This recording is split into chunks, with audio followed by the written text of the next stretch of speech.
যে ঘটনা ঘটেছে তারপর কৈলাসহরে ধুন্ধুমার চোরাচালানকারী বিএসএফ সংঘর্ষের ঘটনা বিজেপিকে সরাসরি নিশানা বিএসএফ এর। ঘটনার প্রতিবাদ জানিয়ে বিজেপিকে চিঠি বিএসএফ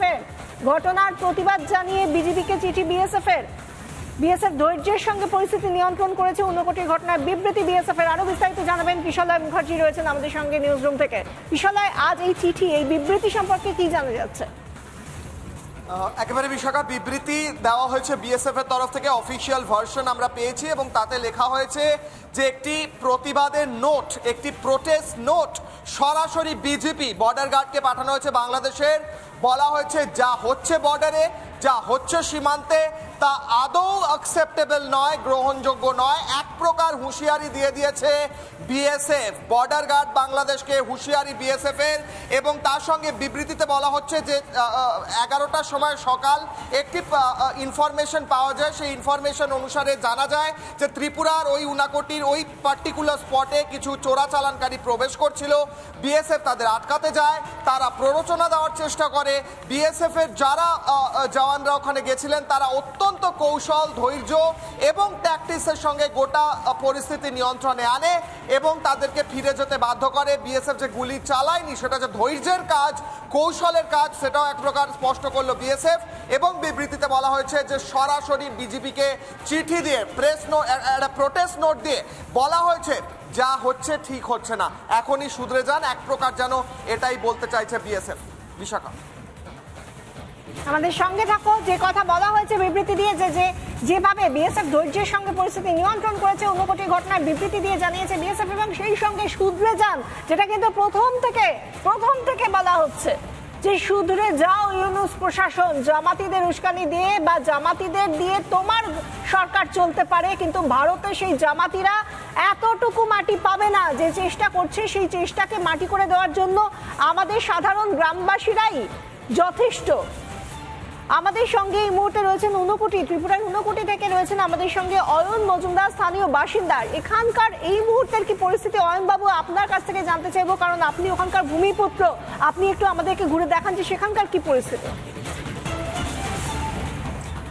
দেখো, যে গতকাল যে ঘটনাটি ঘটেছে সেটা মূলত যে কৈলাসহর মহকুমা রয়েছে, সেই মহকুমার গৌরনগর ব্লকের অধীন মাগুরহুলি গ্রাম পঞ্চায়েতের যে ভারত বাংলাদেশ সীমান্ত রয়েছে, সেই ভারত বাংলাদেশ সীমান্তের 47 নং পিলার রয়েছে, আন্তর্জাতিক সীমানা। সেই 47 নং পিলার এলাকায় কিন্তু ঘটনাটি ঘটে এবং বলা যায় যে পাচারকারীরা সেখানে বিড়ি পাচার করার চেষ্টা করছিল এবং টহলরত বিএসএফ জওয়ানরা, সেখানে 2 জন টহলরত বিএসএফ জওয়ানরা ছিলেন, তারা সেই পাচারকারীদের প্রতিহত করার চেষ্টা করে। যদিও পাচারকারীরা সেই বিএসএফ জওয়ানদের সেই সতর্কবার্তা সেখানে অগ্রাহ্য করে এবং পরবর্তী সময় তারা সেই বাংলাদেশের সীমান্ত দিয়ে তারা যাওয়ার চেষ্টা করে পাচার করার। তখনই কিন্তু সেই বিএসএফ বাধা দেয় এবং তারপরে কিন্তু পাচারকারীদের পক্ষ থেকে যারা দুষ্কৃতিকারীরা ছিল বাংলাদেশের পক্ষ থেকে, তারা কিন্তু সেই বিএসএফদের উপর চড়াও হয় এবং তাদের যে অস্ত্র সেটা ছিনিয়ে নেওয়ার চেষ্টা করে এবং তাদেরকে সেখানে ছিনিয়ে নেওয়ার চেষ্টা করে অস্ত্র। এবং পরবর্তী সময় কিন্তু সেখানে ঘটনাস্থলে বিজেপিরও একজন জওয়ান আসে এবং পরিস্থিতি নিয়ন্ত্রণ করার চেষ্টা করে। যেভাবে জানতে পারছি যে কি ঘটেছিল, সেখানকার একজন স্থানীয় মানুষ অয়ন মজুমদার, তিনি আমাদের সেই গোটা বিষয়টি জানালেন। ধন্যবাদ অয়ন বাবু আপনাকে আমাদের সঙ্গে থাকার জন্য। আমরা সাধারণ মানুষ সেখানকার, তারা কি দেখেছেন সেটা তাদের মুখ থেকেই শোনালাম আপনাদের দর্শকদের জন্য। এবং এরপরও যদি কারো মনে হয় যে ঘটনা ঘটছে সেখানে ছবিকে বিশ্বাস করব নাকি জামাতিদের বিশ্বাস করব, তারা বোধহয় চোখ খুলে ঘুমোচ্ছেন, তারা ঘুমোচ্ছেন চোখ খুলে, এটাই বলতে হয় আমাদের। অন্যদিকে যে ছবিটা দেখতে পাচ্ছি, মালদার কাঁটাতার নিয়ে প্রথম থেকে বিজেপি যেভাবে বিএসএফ কে বাধা দিচ্ছে, আজ সকালেও সেই বাধা তারা নাগারে দিয়ে গিয়েছে, কাজ বন্ধ থেকেছে। আমাদের সঙ্গে এই মুহূর্তে সেখান থেকে সুখদেবপুর থেকে রয়েছেন আমাদের প্রতিনিধি ভাস্কর বসু। ভাস্কর, এখন কি কাজ চলছে কাঁটাতার দেওয়ার?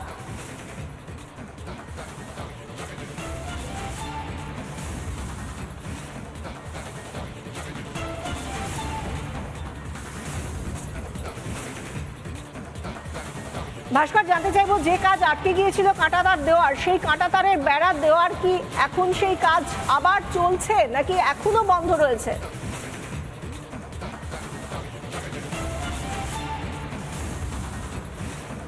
আমরা আবার যোগাযোগ করার চেষ্টা করছি আমাদের প্রতিনিধির সঙ্গে। এই মুহূর্তে অত্যন্ত স্পর্শকাতর একটা জায়গায়, সীমান্ত লাগোয়া একেবারে একটা জায়গায় রয়েছে সুখদেবপুরের একটি একেবারে যেখানে যে জায়গায় এই কাঁটাতার দেওয়ার কাজ চলছে এবং বারবার বাধা পাচ্ছে বিএসএফ, সেখান থেকে রয়েছেন ভাস্কর। ভাস্কর, এই মুহূর্তে কি আপডেট?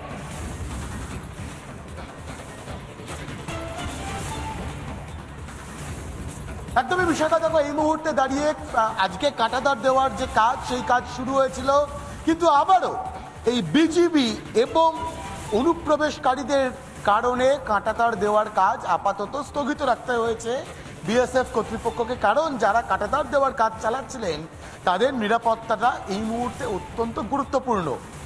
এবং একদম সীমান্তে দাঁড়িয়ে, একদম গ্রাউন্ড জিরোতে দাঁড়িয়ে যে ছবিটা আমরা রিপাবলিক বাংলা দর্শকদের সকাল থেকে দেখাচ্ছি, একদিকে গ্রামবাসীরা তারা লাগাতার বলছেন যে তারা বিএসএফ এর সঙ্গে রয়েছেন, কাঁটাতার দেওয়া প্রয়োজন, নিজের দেশের মাটিকে সুরক্ষিত রাখার জন্যই কাঁটাতার তারা দিতে চাইছেন, এবং যদি প্রয়োজন পড়ে তাহলে তারা যতদিন দরকার ততদিন বিএসএফ এর সঙ্গেই এইভাবে সীমান্ত পাহারার কাজ চালাবেন। অন্যদিকে দাঁড়িয়ে তোমাকে যদি সীমান্তের ছবিটা দেখাই, আমার ভিডিও জার্নালিস্ট সঞ্জয়কে বলবো, সঞ্জয় একটু ছবিটা দেখাও রিপাবলিক বাংলা দর্শকদের, যে অংশে কাঁটাতার দেওয়ার কাজ শুরু করা হয়েছিল সেই অংশে এই মুহূর্তে কাঁটাতার দেওয়ার যে কাজ, সেই কাজ কিন্তু বন্ধ রাখা রয়েছে। কারণ কিছুক্ষণ আগেও আমরা যে ছবিটা দেখাচ্ছিলাম, সীমান্তের ওই পারে বাংলাদেশের দিকে অসংখ্য বাংলাদেশি অনুপ্রবেশকারী দুষ্কৃতী তারা বিজিবির সঙ্গে হাত মিলিয়ে জমায়েত করেছিলেন, এবং ফ্ল্যাগ মিটিং কিন্তু আজকে হয়েছে বিজিবি ও বিএসএফ এর। তারপরে বারবার দেখতে পাচ্ছি প্রথম থেকেই যে সেই চেষ্টাটা, যেখানে কাঁটাতার দেওয়ার চেষ্টা করা হচ্ছে সেখানে বিএসএফ কে বাধা দিচ্ছে বিজিবি, বাংলাদেশের সীমান্তরক্ষী বাহিনী। এখানেই প্রশ্ন হচ্ছে কেন? ধন্যবাদ ভাস্কর।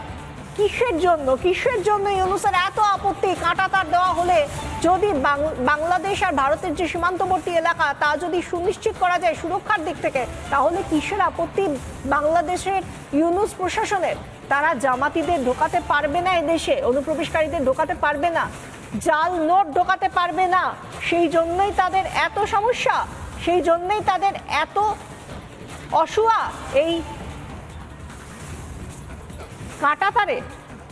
আর অন্যদিকে মালদার সুখদেবপুরে ভারত বাংলাদেশ সীমান্তে ধুন্ধুমার, বিএসএফ কে কাজে বাধা বাংলাদেশের। এই ঘটনার পর মুর্শিদাবাদে ভারত বাংলাদেশ সীমান্তে বেড়েছে বিএসএফ এর নজরদারি, ওয়াচ টাওয়ার থেকে চলছে নজরদারি।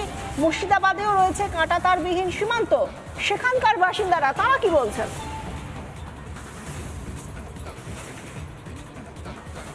মুর্শিদাবাদের সাগরপাড়ার সিংপাড়া বর্ডারে, এই বর্ডারে এখনো পর্যন্ত দেখা যাচ্ছে যে কাঁটাতার নেই।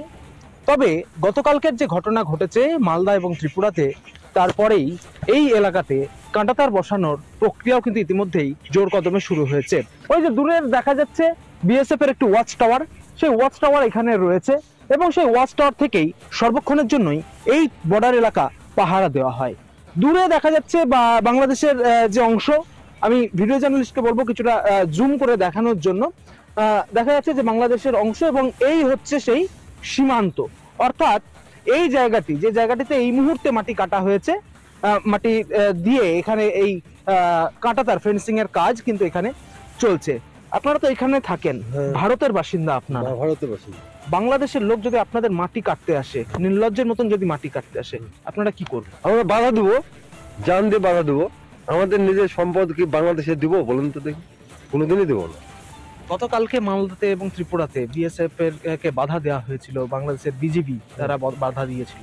এখানে যদি সেরকম কিছু হয়, আমরা আক্রমণ করব। এখানকার যারা বাসিন্দা তারা বলছেন নিজের জমি কোনোভাবেই ছাড়া যাবে না, বাংলাদেশিরা যদি আসে তাদেরকে এই মাটি থেকেই ফেরত পাঠানো হবে। বিএসএফ এর সঙ্গে নিয়েই স্থানীয় বাসিন্দারা সেই কাজে সামিল হবে, এমনটাই জানাচ্ছেন সাগরপাড়ার সিংপাড়ার বাসিন্দারা। মুর্শিদাবাদ থেকে ইন্দ্রাশিস বাগচি, রিপাবলিক বাংলা।